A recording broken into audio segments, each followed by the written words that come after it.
Bourbon, it is amazing with chocolate. Bourbon's amazing by itself. Can you say it again? for the people in the back? Say it again. Bourbon's amazing with chocolate. Thank you. But chocolate's amazing with everything. There's many other good pours. Pours on the pours. Cheers, fellas. I should have took my grill out. Mm-hmm. What you think? What you think? Biscuit up. Oh yeah. I'm feeling great. Great. I kind of get. Wow. Mm-hmm. Nice. Profile. Nice. Great.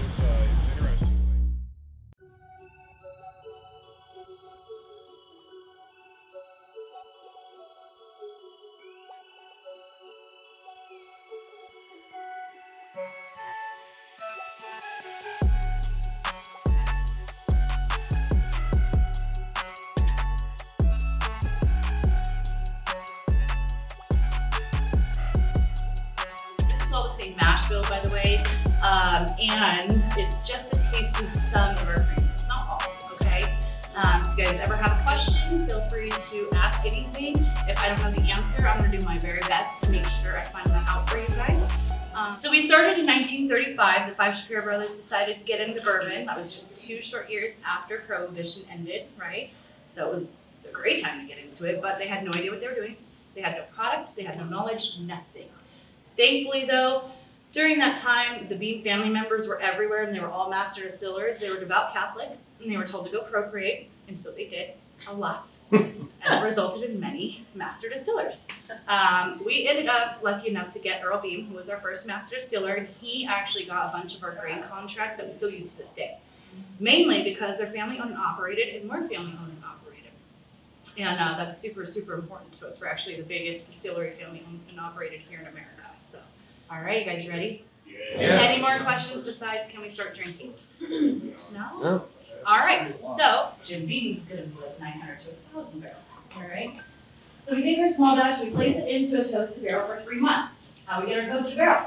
That's super easy. We basically take a brand new barrel and we place it over a low flame for about 90 minutes. So the flavor profile on the bottle and wine is just totally different from anything else. Yes. Why is it? Like, what's behind it that makes it totally different? So they maintain where it is in the rick house and which rick houses they use.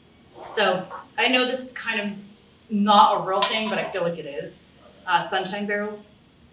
Does that make sense? When you have sun hitting a barrel, I feel like it's gonna alter the taste. And I feel like there's some science to that. And they basically take the rick houses that this was originally in, because they've been rebuilt, of course, and they place those barrels in those same rick houses or the same areas. So that's how you get that flavor profile and yeah. So from the beginning, you guys know what the bourbon is going to be, or do you kind of pick it on the back end? For the most part, we know. Okay. Yeah, because you can scan the little things and it'll tell you this is going to be Elijah Craig or this is going to be that. It's going to be from January of this year. It is 120.8 proof. When you give this a taste, go ahead and give it a nosing, give it a taste, add your water. Leave a little bit after that water taste, okay? And then take a bite of that chocolate and kind of mash that up and drink the rest of what's in that glass, okay? Bourbon, it is amazing with chocolate. Bourbon's amazing by itself. Can you say it again? for the people in the back? Say it again. Bourbon's amazing with chocolate. Thank you. But chocolate's amazing with everything. Yeah, but I'm saying now they've been coming closer and closer to that 120. Is there a reason for that? No, it's just 100% based off of when you pull it, where it is in the rig house, that kind of thing.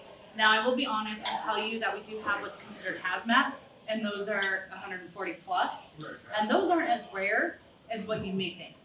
I've seen them as high as 143 and as low as 104.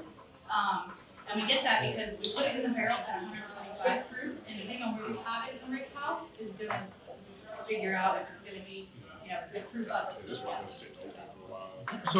So there's not like a business choice. I'm in finance, so I know how these brothers think.